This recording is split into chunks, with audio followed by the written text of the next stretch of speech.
Bom, estou aqui hoje com o Flávio Povoa, mais uma vez entrevistando ele. Ele já participou de várias edições do Cyber Security Summit e hoje o Flávio Povoa, que é o System Engineer Manager da Aruba, vai estar tratando, acho que uma abordagem de Zero Trust aplicada à rede. Eu acho que com a demanda de home office, a demanda por a abordagem, né, do Zero Trust só tem aumentado. Então, Flávio, apresente você para o pessoal e fale também o que é o Zero Trust antes de a gente entrar baseado, aplicado na rede que você vai tratar. Então, obrigado por estar conosco mais uma vez. Perfeito. Muito obrigado mais uma vez aí, Rafael, pelo convite. Eu sou o System Engineer Manager da Aruba, eu trabalho com soluções de networking e segurança há 20 anos, e eu gostaria de explicar um pouquinho mais sobre qual é a abordagem da Aruba em relação a Zero Trust. Zero Trust é algo que tem, como você comentou, tem sido uma palavra da moda aí nos últimos tempos, principalmente nesse momento de pandemia, né? Hoje o usuário pode trabalhar de qualquer lugar, de qualquer dispositivo, e é importante desvincular o acesso que esse usuário, que esse dispositivo vai ter, ação de onde ele está, né? Ainda hoje, muitas redes ainda operam daquela mentalidade de fortaleza, né? Eu vou colocar um perímetro forte, vou me proteger de quem está vindo de fora, das ameaças externas, mas hoje a tendência é que o ambiente seja cada vez mais híbrido. Esse usuário que hoje está trabalhando de casa, no dia seguinte ele pode estar trabalhando no escritório, e tem esse movimento, inclusive, de retorno ao escritório, a partir de vários dispositivos, muitas vezes dispositivos não gerenciados, e é importante que a rede tenha a capacidade de implementar essas políticas de acesso independente de onde esse usuário esteja. A ideia do Zero Trust é justamente, como o nome diz, não ter mais privilégios automáticos. O usuário se conectou dentro da rede interna, então ele tem acesso aos recursos internos, como ainda é a realidade na maioria das redes. A ideia é justamente desvincular isso, e cada usuário e cada dispositivo vai ter os acessos necessários com o contexto onde ele está inserido, quem ele é, que tipo de dispositivo ele é, o que precisa acessar, qual grupo ele pertence, independente de onde ele esteja conectado. E Flávio, rapidamente aqui para a gente falar sobre, com a crise, o que mudou perante vocês da Aruba? A demanda aumentou, diminuiu? Como foi a primeira, talvez o primeiro e o segundo mês sobre a crise, né? Porque eu acho que a demanda teve uma grande demanda sobre produtos e serviços de variedade de partes de tecnologia, desde cloud até appliance. Aqui em Londres eu posso compartilhar que vários fornecedores não ficaram sem estoque. E o Brasil, como ficou nessa situação? Bom, sim, a gente teve um aumento de demanda substancial nos primeiros meses. Muitas organizações se depararam com a necessidade de mover essa força de trabalho para dentro de casa a toque de caixa, né, da forma que era possível. E a gente tem uma solução muito interessante para esse tipo de cenário, que é o Remote Access Point, onde você pode provisionar um access point na residência do usuário, mas ele reter toda a política de segurança que ele teria dentro do escritório, mesma forma de conexão, digamos assim, que fosse um braço de TI dentro da casa da pessoa, onde a gente possa monitorar a experiência desse usuário. Se ele tiver um problema de conexão, o áudio ruim ou o vídeo ruim, a gente sabe onde está o problema, que normalmente a TI não teria a visibilidade, e proporcionando segurança com a segmentação do tráfego corporativo e do tráfego pessoal dentro da casa do usuário, que é um problema bastante grande. O funcionário está trabalhando na mesma rede onde o filho está jogando Fortnite. Então, a gente teve bastante aderência a esse tipo de solução no início da pandemia. Tivemos alguns problemas de disponibilidade mundial, inclusive, desses produtos que já estão sanados, mas a ideia é justamente essa, proporcionar um acesso remoto para esses usuários críticos de forma segura e sem fricção para o usuário. Não, eu acho muito interessante tocar o ponto de Trust Networks, né? E como que a gente está começando nas políticas de implementação de microsegmentação. Isso que você está falando também aplicaria ao nível residencial da pessoa que está trabalhando em casa ou não necessariamente somente no escritório, já que hoje vivemos uma condição muito diferente e o escritório não é mais uma prioridade, né? Sim, a ideia é que seja uma política que possa ser aplicada independente de onde você esteja, né? Então, seja conectando direto no escritório, né?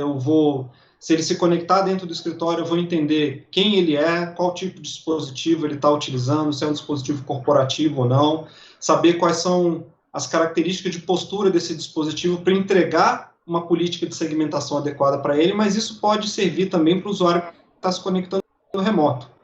E a ideia é que ele possa se conectar através de múltiplos dispositivos, né, sem inclusive a necessidade de uma VPN. A própria solução de Remote Access Points é capaz de discernir os diversos tipos de dispositivo e fechar, digamos assim, essa conexão criptografada fim a fim, e também aplicar a política adequada, né? Se ele inclusive plugar um telefone IP dentro da casa dele, eu consigo segmentar isso do tráfego do computador dele, que também está conectado dentro de casa. São dispositivos que vão ter acessos distintos dentro da rede e é possível fazer o tratamento nesse nível, inclusive para dispositivos remotos.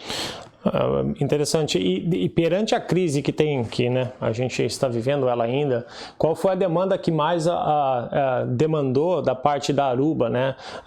Já que tipo wireless já não é mais bem, né, o que era um grande mercado hoje, que era muito movido a parte de escritórios, não necessariamente mais, né? Então, qual hoje, com essa demanda mais residencial, a camada de rede, microsegmentação ficou a mais, tipo, o filé mignon hoje, o que mais sai, a pedidos de ter esse controle. E muito importante o que você está falando também, a visibilidade. O CISO ele consegue ver e ter reportes dessas conexões, de algum perímetro sendo quebrado, alguma coisa desse tipo, dentro dessa solução de microsegmentação ou não?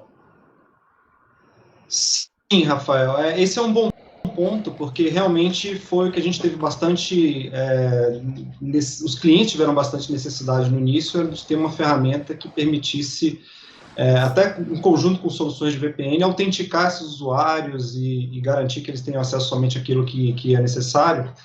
Essa solução de Remote Access Point é algo que ajudou bastante também nisso, justamente para dar visibilidade, não só do ponto de vista de segurança, mas do ponto de vista de usabilidade desses dispositivos, que aplicações eles estão sendo utilizados, qual a experiência que esse usuário está tendo na ponta, e garantir que esse usuário tenha produtividade para trabalhar de forma remota, né? E a gente, além da parte de conectividade também, que para algumas soluções, para algumas verticais, a gente teve que proporcionar ambientes, como por exemplo, hospitais de campanha, precisava expandir a cobertura de rede para um outro ambiente, as características de segurança, aplicações de delivery, por exemplo, para varejo, onde isso vai ser coberto numa área externa.